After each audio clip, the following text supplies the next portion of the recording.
langkah dan ayunan tangan kita bernilai ibadah di sisi Allah Subhanahu wa ta'ala. Salawat dan salam kita berdoa kepada Allah. Semoga Allah sampaikan kepada Nabiullah Rasulullah Muhammad sallallahu alaihi wasallam, Nabi yang ketika di akhir hayatnya, ketika akan dipanggil oleh Allah, ketika akan dicabut nyawanya, ia hanya mengingat tentang ummati, ummati, ummati. Beliau hanya memikirkan kita umatnya, bagaimana kita semuanya masuk ke dalam surganya Allah Subhanahu wa ta'ala. Begitu cintanya Rasulullah kepada kita, maka sudah seharus dan sewajibnya kita selalu berdoa kepada Allah dengan mengucapkan doa Allahumma salli ala Muhammad wa ala ali Muhammad. Kaum muslimin jamaah Jumat yang dimuliakan Allah Subhanahu wa ta'ala, kembali khatib mengingatkan kepada kita semuanya, terutama bagi diri khatib sendiri, mari kita selalu memperbarui hati kita, memperbarui diri kita, meningkatkan keimanan dan ketakwaan kita kepada Allah Subhanahu wa ta'ala. Karena hanya dengan modal takwa inilah nantinya yang akan membawa kita ke dalam syurganya Allah Subhanahu wa ta'ala dan terangkat derajat kita di sisi Allah Subhanahu wa ta'ala. Inna akramakum indallahi atqakum. Sesungguhnya manusia termulia kata Allah adalah yang paling bertakwa di antara kita. Jemaah Jumat yang dimuliakan Allah Subhanahu wa ta'ala, izinkan pada kesempatan khutbah ini kami berikan judul, yaitu sikap seorang mukmin ketika menghadapi musibah. Sikap seorang mukmin ketika menghadapi sebuah musibah. Musibah beruntun menimpa bangsa dan negara kita, menimpa lingkungan kita, menimpa daerah kita, menimpa keluarga kita, bahkan menimpa diri kita sendiri. Di dalam Al-Quran peluangnya hanya ada 3. Pertama, bisa jadi ujian menimpa orang-orang yang beriman. Kedua, bisa jadi teguran menimpa orang-orang yang lalai akan perintah Allah. Dan yang ketiga, bisa jadi hukuman ataupun azab menimpa orang-orang yang jauh ataupun enggan sujud kepada Allah Subhanahu wa ta'ala. Sebagaimana Allah mengatakan di dalam Al-Quran, dalam surah Ar-Rum surat yang ke-30 di ayat yang ke-41, Allah mengatakan zaharal fasadu fil barri wal bahr bima kasabat aydin nas. Telah nampak kerusakan di daratan dan di lautan bima kasabat aydin nas, yang diakibatkan oleh perbuatan tangan manusia itu sendiri. Di ayat ini jelas Allah mengatakan semua musibah yang terjadi pada diri kita, lingkungan kita, masyarakat kita, bahkan negara kita, itu diakibatkan oleh perbuatan tangan manusia itu sendiri. Untuk itu tanyakan kepada diri kita masing-masing, apakah musibah yang datang kepada diri kita, kepada keluarga kita, kepada lingkungan kita itu diakibatkan oleh perbuatan kita sendiri. Jemaah Jumat yang dimuliakan Allah Subhanahu wa ta'ala, namun masih banyak di antara kita, masih ada di antara kita yang menyalahkan satu kelompok. Musibah ini terjadi diakibatkan oleh pemerintah yang zalim. Belum tentu. Bisa jadi diakibatkan oleh pemerintah yang zalim. Bisa jadi diakibatkan oleh pengusaha-pengusaha yang tidak amanah dalam dagangannya. Bisa jadi mereka yang berdagang tidak jujur dalam dagangannya.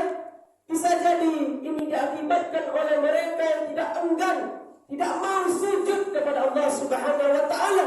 Dan bisa jadi ini kesalahan kita secara berjamaah. Maka jangan salahkan satu kelompok, karena bisa jadi musibah itu diakibatkan oleh perbuatan kita sendiri.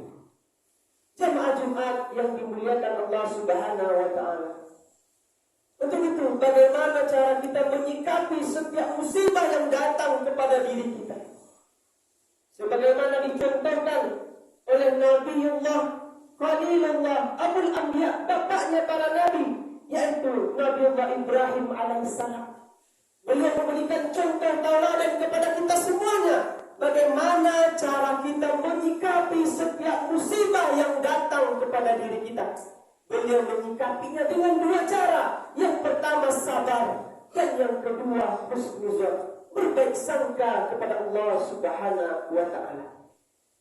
Sehingga dengan dua cara ini beliau lulus di setiap ujian yang Allah berikan kepadanya.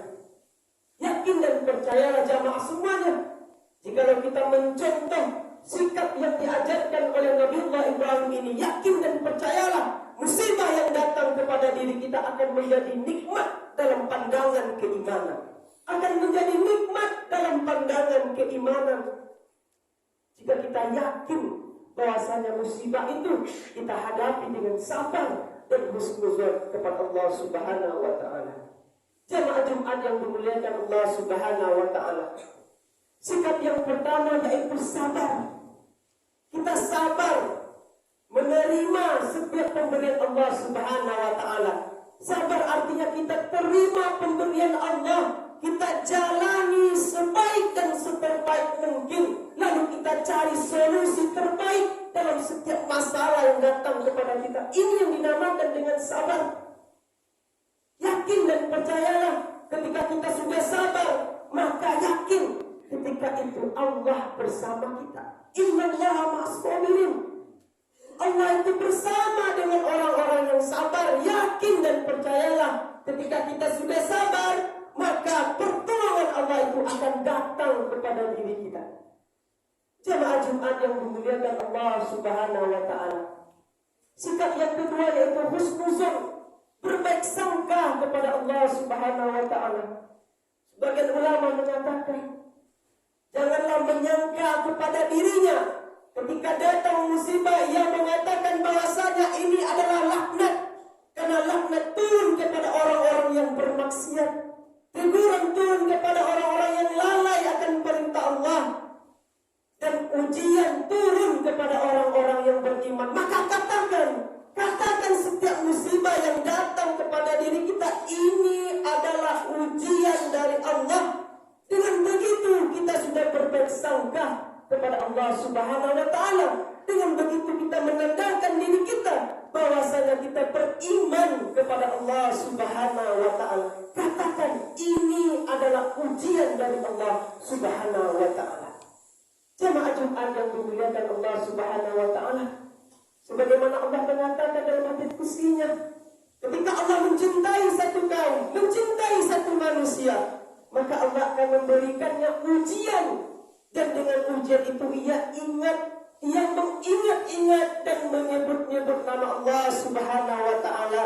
Yakin dan percayalah, ketika kita diberikan ujian oleh Allah, yakin dan percayalah, maka Allah cinta kepada kita. Dengan begitu kita akan mengingat, menyebut-nyebut nama Allah Subhanahu wa taala agar kita tidak lupa kepada Allah Subhanahu wa taala. Inilah prasangka baik kepada Allah Subhanahu wa taala. Jemaah Jumat yang dimuliakan Allah Subhanahu wa taala, ujian itu peluangnya hanya ada dua. Pertama, lulus, maka kita akan naik kepada tingkat yang lebih tinggi. Yang kedua, tidak lulus, maka kita akan turun kepada kelas yang lebih rendah. Maka tanamkan pada hati kita, tanamkan pada diri kita, setiap ujian yang Allah berikan, kita akan lulus dalam setiap ujian yang Allah berikan. Dengan begitu kita akan naik kelas kepada tingkat yang lebih tinggi. Jemaah Jumat yang dimuliakan Allah Subhanahu wa taala, kembali kita kepada kisah Nabiullah Ibrahim alaihissalam dalam menyikapi setiap musibah yang Allah berikan kepadanya. Ada beberapa musibah ataupun ujian yang Allah berikan kepada beliau. Yang pertama, ujian keimanan. Beliau mengembara mencari Tuhan. Dalam perjalanan beliau melihat bulan, inilah Tuhanku. Lalu bulan pun hilang. Beliau berkata, aku tidak akan menyembah sesuatu yang hilang. Lalu beliau melihat bintang, inilah Tuhanku. Bintang pun lenyap, aku tidak akan menyembah sesuatu yang lenyap. Lalu esoknya nampaklah matahari yang bersinar terang menyinari bumi ini. Lalu matahari pun tenggelam. Aku tidak akan menyembah sesuatu yang tenggelam. Akhirnya Nabiullah Ibrahim berkata, aku tidak akan menyembah sesuatu yang hilang. Aku tidak akan menyembah sesuatu yang lenyap. Aku tidak akan menyembah sesuatu yang tenggelam. tetapi aku akan hadapkan wajahku kepada yang menciptakan bulan, kepada yang menciptakan bintang, kepada yang menciptakan matahari. Inilah yang sering kita baca dalam salat kita. Inni wajjahtu wajhiya lilladzi fataras samawati wal ardh hanifan wa ma ana minal musyrikin. Aku hadapkan wajahku kepada yang menciptakan langit dan bumi, dan aku tidak termasuk kepada orang-orang yang musyrik. Jemaah Jumat yang dimuliakan Allah Subhanahu wa taala, Nabiullah Ibrahim lulus dalam ujian keimanan ini sehingga beliau menemukan Allah yang sesungguhnya. Lalu ujian yang kedua, beliau berhadapan dengan raja yang sangat kejam, Raja Namrud. Beliau dibakar hidup-hidup. Namun beliau yakin dan percaya pertolongan Allah akan datang kepadanya. Api yang pada hakikatnya merupakan panas, namun api merupakan makhluk Allah. Tentu api akan tunduk kepada yang maha menciptakannya. Sebagaimana Allah mengatakan dalam surah Al-Anbiya ayat yang ke-69, ya nar, wahai api, kuni bardan wa salaman ala Ibrahim. Dinginlah dan selamatkanlah Ibrahim. Api yang pada hakikatnya panas menjadi dingin. Kenapa? Karena api merupakan makhluk Allah, sehingga ia tunduk dan patuh kepada yang menciptakannya. Nabiullah Ibrahim lulus dalam ujian ini. Lalu datang lagi ujian berikutnya. Beliau diperintahkan Allah untuk menyembelih anak satu-satunya, Ismail alaihissalam. Beliau bermimpi diperintahkan oleh Allah, wahai Ibrahim, sembelihlah anakmu. Lalu Ibrahim berkata kepada anaknya, wahai anakku, Allah memerintahkanku untuk menyembelihmu. Bagaimana pendapatmu, wahai anakku? Ismail pun jawab, lakukanlah segera perintah Allah, ya Allah. Lakukan segera perintah Allah. Dan semoga engkau mendapatiku sebagai orang-orang yang sabar. Inilah ujian-ujian yang Allah berikan kepada Nabiullah Ibrahim alaihissalam. Sehingga sampai saat ini kita mengenang peristiwa, kita merayakan peristiwa yang dinamakan dengan Hari Raya Kurban. Inilah hikmah yang kita dapat saat ini. Jemaah Jumat yang dimuliakan Allah Subhanahu wa taala. Untuk itu, mari kita menyikapi setiap musibah yang datang kepada diri kita dengan sikap sabar dan husnuzon, berbaik sangka kepada Allah Subhanahu wa taala. Katakan setiap musibah yang datang kepada diri kita, katakan ini adalah ujian, karena ujian turun kepada orang-orang yang beriman, teguran turun kepada orang-orang yang lalai akan perintah Allah, dan azab ataupun hukuman turun kepada orang-orang yang jauh, yang enggan sujud kepada Allah Subhanahu wa taala. Katakan ini adalah ujian. Dengan begitu kita sudah termasuk kepada orang-orang yang berbaik sangka kepada Allah, dan kita sudah termasuk kepada orang-orang yang beriman. Fa'tabiru ya ulil absar la'allakum turhamun.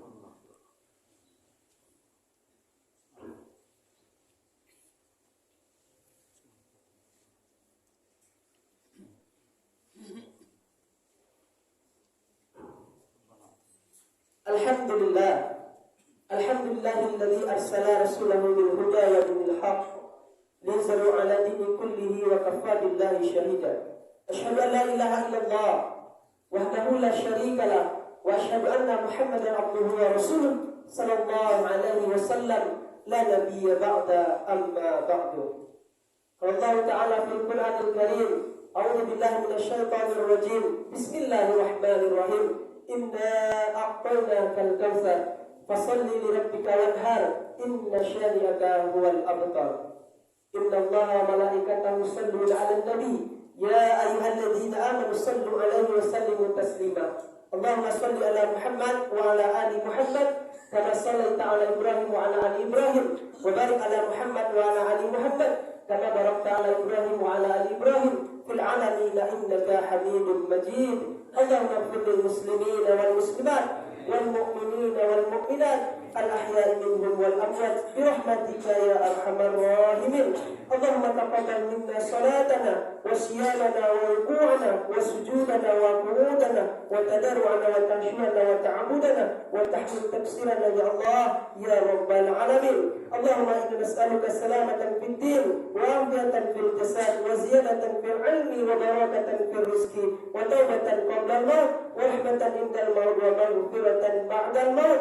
اللهم حرم علينا في سكرات الموت والنجاة من النار والعفو عند الحساب. ربنا ظلمنا أنفسنا وإن لم تغفر لنا وترحمنا لنكونن من الخاسرين. اللهم إنا نسألك رضاك والجنة ونعوذ بك من سخطك والنار وأدخلنا جنات مع الأبرار يا عزيز يا غفار يا رب العالمين. اللهم انصر إخواننا المسلمين المجاهدين في فلسطين وفي كل زمان وفي كل مكان. ربنا آتنا في الدنيا حسنة وفي الآخرة حسنة وقنا عذاب النار. عباد الله إن الله يأمر بالعدل والإحسان وإيتاء ذي القربى وينهى عن الفحشاء والمنكر والبغي يعظكم لعلكم تذكرون ولذكر الله أكبر.